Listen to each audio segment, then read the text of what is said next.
बलिया के लोकप्रिय सांसद हम सब के नेता आदरणीय वीरेंद्र सिंह मस्त जी, राज्यसभा के सांसद हम सब के नेता आदरणीय नीरज शेखर जी, बलिया भारतीय जनता पार्टी के जिला अध्यक्ष छोटे भाई जयप्रकाश साहू जी, नगर पालिका बलिया के चेयरमैन मिठाई लाल जी, यहाँ पर उपस्थित सभी सम्मानित अतिथिगण, यहाँ पर उपस्थित इस क्षेत्र के सभी सम्मानित नागरिक बंधुओं, माताएं बहनें, सबसे पहले तो मैं महाराज श्री को आभार भी नहीं प्रकट कर सकता हूँ, क्योंकि महाराज श्री का स्नेह हमारे प्रति सदैव रहा है। और इस बार की जब जयराम सिंह जी ने कहा कि मास में कथा बाबा वालखंडी नाथ क्या होना चाहिए, और महाराज श्री का जो समय पहले से दूसरे जगह निर्धारित था, लेकिन जयराम भैया का कहना था कि नहीं इसी डेट में होना चाहिए। मैंने महाराज श्री से कहा कि और जगह के डेट आप परिवर्तित कर दीजिए, क्योंकि ये 3 साल के बाद ये अवसर आता है मधमास का, और इसमें जो ये डेट मांग रहे हो यही डेट पर कर दीजिए। महाराज श्री ने अपने 3 कथाओं को चेंज करके वो उस डेट को क्यों निर्धारित करने के लिए 7 से 15 किया, लेकिन मुझे पहले से रहना था इस कथा के आयोजन के लिए। लेकिन उसी समय हम लोग का सत्र भी 7 तारीख से ही प्रारंभ हो गया, तो 7 तारीख से लेकर के 12 तारीख तक मुझे सदन में भी रहना था मंत्री होने के नाते, इसलिए मैं नहीं आ पाया। लेकिन आप सबने इतना बढ़िया आयोजन करके इस कथा को आप लोगों ने सफल बनाया, इसके लिए आप सभी क्षेत्रवासियों को हृदय से बधाई। सभी आयोजन समिति के सदस्यों को इसके लिए बहुत बहुत धन्यवाद और बधाई कि मेरे नहीं रहने के बावजूद भी आप लोगों ने बहुत अच्छा आयोजन किया। इसके लिए हृदय से आप सबको मैं आभार प्रकट करता हूँ।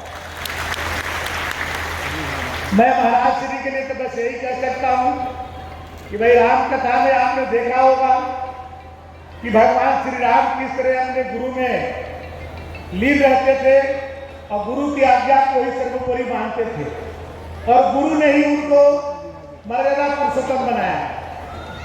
तो गुरु ही एक ऐसा है माता पिता के बाद जो चाहता है कि मेरे से आगे मेरा शिष्य बढ़े। राम कथा में आप लोग सुने होंगे कि जब विश्वामित्र जी राम और लक्ष्मण को राक्षसों को विनाश करने के लिए जब वो मांगने के लिए गए थे राजा दशरथ से, तो राजा दशरथ इसके लिए स्वीकार नहीं कर रहे थे। लेकिन जब वशिष्ठ मुनि ने कहा, तो जानते हैं कि वशिष्ठ मुनि में और विश्वामित्र जी में दोनों में चलता था, लेकिन जो काम वशिष्ठ मुनि नहीं कर सकते थे अपने शिष्य के लिए, वो केवल विश्वामित्र जी के पास वो शिक्षा थी। इसलिए वशिष्ठ जी ने विश्वामित्र जी के साथ जाने के लिए आज्ञा दिया। तब राजा दशरथ ने राम और लक्ष्मण को असुरों को नाश करने के लिए उन्होंने भेजा। ये कौन कर सकता है? केवल गुरु ही कर सकता है, दूसरा कोई नहीं कर सकता, अपने शिष्य को आगे बढ़ाने के लिए। और भगवान जिस तरह से अपने हनुमान को, क्योंकि हनुमान जी भी केवल एक ही जानते थे और राम के सिवा किसी को नहीं जानते थे, तो आप देखते होंगे कि आज राम से ज्यादा मंदिर किसी का है तो हनुमान जी का, ये भगवान श्री राम का ही दिया हुआ है। इसी तरह से महाराज श्री मुझे स्नेह करते हैं और अपनी मर्यादाओं को तोड़ करके जब मैं बलिया विधानसभा का चुनाव लड़ रहा था, तो महाराज श्री ने आशीर्वाद देने के लिए बलिया विधानसभा में आकर के बलिया के नागरिकों को अपील किया कि भाई दयाशंकर को जिताइए, और दयाशंकर जीतेंगे तो जो मैं कहूँगा उसको करेंगे। और महाराज श्री ने जो पीडी कॉलेज के मैदान में जो उन्होंने कहा था, आज तो इस बात को मैं नहीं कहूँगा, क्योंकि अभी तो न्यू पड़ी है विकास की, अभी 1 वर्ष तो केवल उसको न्यू पढ़ने में हम लोगों को लग गया उस काम को करने के लिए। लेकिन जब महाराज श्री जब अगली बार आएंगे तो जो हमारी भवन यू से ऊपर दिखने लगेगी तब। और महाराज श्री के आज आशीर्वाद से, आप सबके प्यार और स्नेह से मैं यहाँ पर उपस्थित हूँ। मैं बस इतना ही कहना चाहूँगा कि 9 दिन आप सबने कथा का आनंद लिया है। भगवान श्री राम की कथा से प्रेरणा लीजिए। भगवान श्री राम किस तरह अपने पिता के लिए जो उनको वचन दे करके उनके वचन को पालन करने के लिए अपने जीवन को कैसा त्यागमय बनाया, विपरीत परिस्थितियों में कैसे भगवान श्री राम जीते थे, उन्होंने हम सबको एक जीवन जीने के लिए कला बताया। तो हम सब भी अपने जीवन में इस बात को महसूस करें कि जब परिस्थितियां अपने अनुकूल न हो, फिर भी अपने धर्म को हम लोग न खोएं। अपने माता पिता को हम लोग जो है सम्मान करें, उनकी सेवा करें। ये हम यही समझेंगे कि भगवान श्री राम की कथा से हम सबको मैंने यदि तुलसीदास जी की एक चौपाई आज 500 वर्ष पहले उन्होंने लिखा था, लेकिन आज भी लगता है कि हम सबके बीच में घटित हो रहा है एक एक चौपाई। यदि एक चौपाई के लिए अर्थ अपने जीवन में हम लोग सार्थक कर लें तो राम कथा हम लोग की सफल हो जाएगी। आप सबने जितना प्यार स्नेह दिया, जितने धैर्य के साथ इस राम कथा का आप लोगों ने श्रवण किया, और मैं आगे भी कहूँगा कि महाराज श्री हर तीसरे साल यहाँ पर आए और आप सबको इसी तरह से कथा के अपने उससे हम सबको अनुग्रहित करते रहें। मैं जयराम भाई को विशेष करके उनको इस कार्यक्रम के लिए धन्यवाद देता हूँ, कि पूरी टीम को धन्यवाद देता हूँ जो इस काम को उन्होंने करा करके अपने हमारे क्षेत्रवासियों को इसके लिए अनुग्रहित किया। इसके लिए जयराम सिंह को, उनके पूरे टीम को, और यहाँ पर यज्ञ भी हुआ लगातार जो है, यज्ञ भी चल रहा है। यज्ञ का कल समापन है और आज प्रसाद आप सबको लेकर के जाना है, और कल भी भंडारा है, कल पूरे यज्ञ का भी कल समापन है। तो आप सब ने इसी तरह का सहयोग आपसे अपेक्षित है।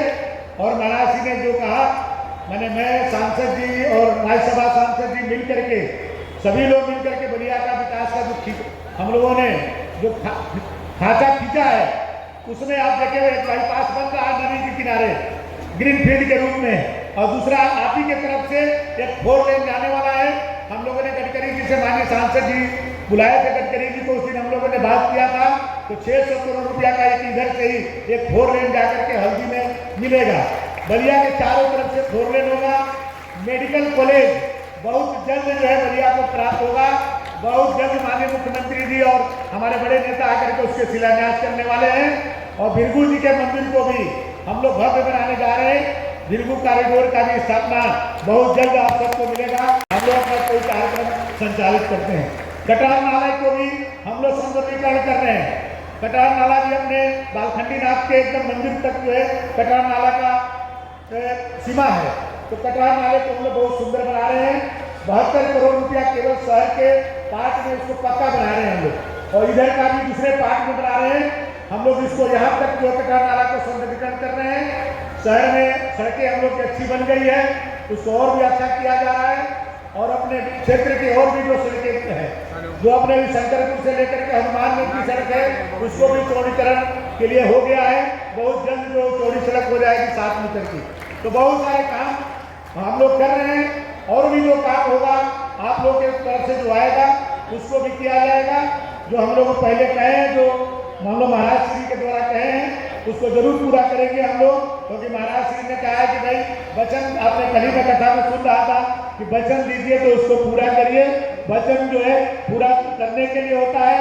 और मैं तो ये समझता हूँ कि भगवान श्री राम ने ये भी बताया है कि जिस राजा के राज्य में प्रजा दुखी हो, वो राजा जो है नरक के भागी होता है। तो मैं नहीं चाहूँगा कि मैं नरक के भागी बनूँ। तो जो मैं कहा उसको करके दिखाऊँ। बहुत बहुत धन्यवाद।